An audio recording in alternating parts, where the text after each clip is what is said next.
नमस्कार मित्रों, आज मैं आपको एक कहानी सुनाने जा रहा हूँ। शायद आपको पसंद आए। कहानी काली अंधेरी रात। आसमान में बादल छाए हुए थे।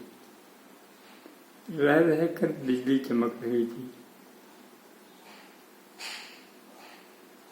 मूसलाधार बारिश होने के चांस लग रहे थे।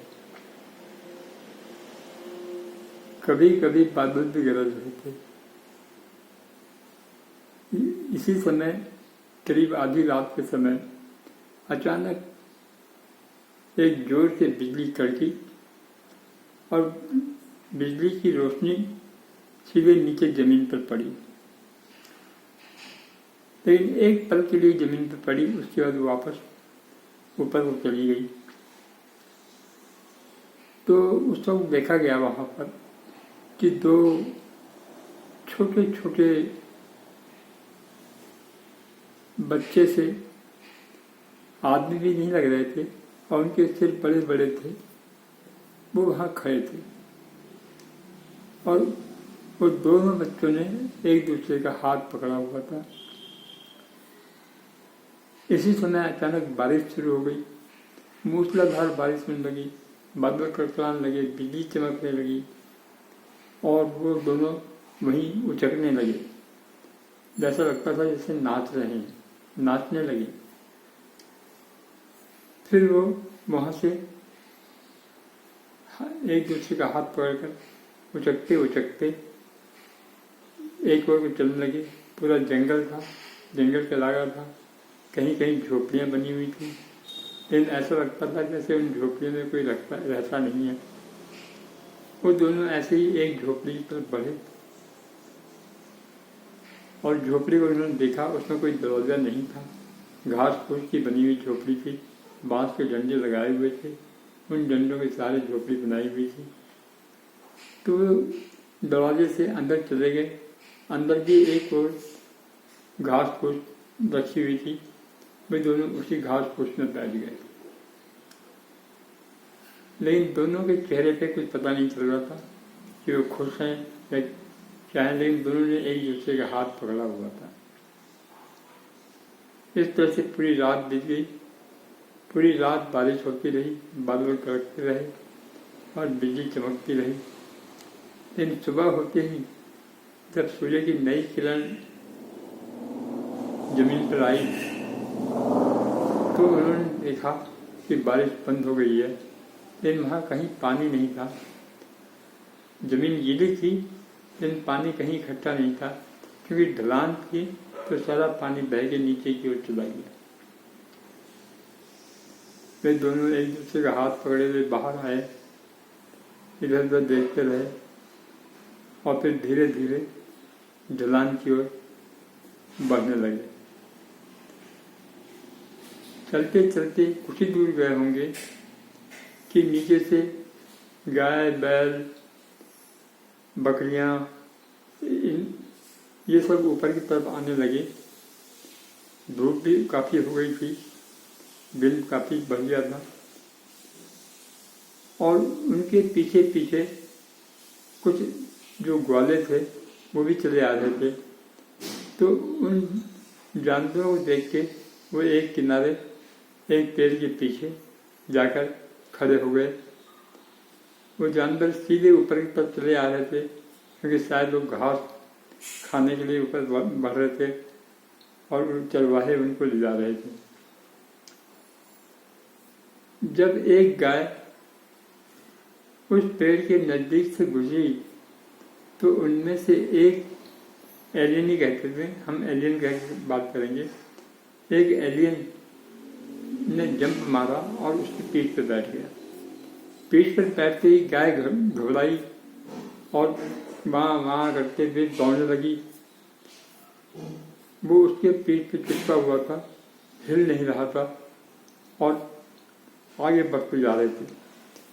गाय दौड़ती रही, कभी इधर दौड़ती, कभी इधर दौड़ती, कभी इधर दौड़ती। जब वो चरवाहों ने देखा कि ये बात क्या हो गई, गाय ऐसा क्यों कर रही है, तो दौड़े दौड़े अपने डंडे उठा के पीछे करवाए और जिसकी वो गाय थी वो वहीं से जोर से चिल्ला के गाय को आवाज़ देने लगा, उसको रोकने की कोशिश करने लगा, उसको पुचकारने लगा, लेकिन गाय जो है रुकी नहीं, दौड़ती गई। गाय ऐसे अंधी होकर दौड़ रही थी कि ऐसा लगता था जैसे किसी पेड़ से टकरा जाएगी। जब किसी पेड़ के पास तक गई तो जो उसके ऊपर एलन बैठा हुआ था उसने पेड़ को पकड़ा और वहीं पर झूल लिया, और वो गाय जो है अचानक वहाँ रुक गई, उसका सिर बच गया। तब तक चरवाहे आ गए, उन्होंने उसको जिसकी गाय थी उसने उसको पकड़ा, उसको पुचकारा, उसके पीठ से हाथ मारा, वो किया। इस तरह से उसने गाय को शांत किया और फिर बड़े प्यार से उसको पकड़ के ऊपर की ओर चलने लगा। जब सब निकल गए तो उस एलन ने जंप मारा और नीचे आ गया। नीचे आने के बाद उसने इधर उधर देखा, सारे चले गए थे, इधर उधर देखा, फिर पता नहीं क्या हुआ, वो जोर जोर से आवाज़ देने लगा, लेकिन वो आवाज़ ऐसी लग रही थी जैसे सीटी बज रही है। थोड़ी देर में दूसरा एलन भी वहाँ आ गया, उसने उसकी तरफ देखा, दोनों ने हाथ पकड़ा और हाथ पकड़ के ढलान की ओर बढ़ने लगे। वे उचक उचक के जा रहे थे, मतलब सीधे सीधे नहीं चल रहे थे, उचक उचक के आगे की ओर बढ़ रहे थे। थोड़ी ही देर में वे एक गांव में पहुंच गए। गांव में उस वक्त किसान अब खेतों में काम कर रहे थे, लेकिन उनकी हालत देखकर दोनों वहीं रुक गए। एक बूढ़ी औरत थी जो एक किनारे बैठी हुई थी अपनी झोपड़ी के पास, उसके पास जाकर वो रुक गए। किसानों ने वो स्त्री जो थी वो अपने आप ही पता नहीं क्या बड़बड़ा रही थी, ऐसा लगता था जैसे वो बीमार है या कुछ है, ऐसी बात है। तो फिर किसान जो खेतों में काम कर रहे थे उनकी हालत बहुत बुरी थी।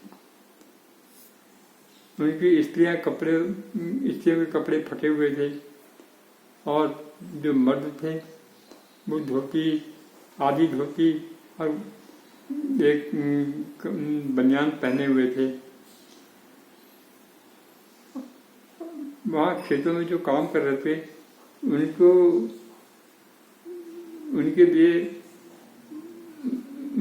पर नजर रखने के लिए कुछ लोग अपने डंडे लिए खड़े थे। अचानक एक आदमी की नज़र उस बुढ़िया पर पड़ी जो वहाँ चुपचाप बैठी थी। वो दौड़ा उसके पास आया और उसने गुस्से से कहा, तू यहाँ क्यों बैठी है, चल काम कर। बुढ़िया ने कहा, भैया मेरी तबीयत खराब है, मैं नहीं काम कर पाऊंगी, इसलिए आज मुझे माफ़ कर दो।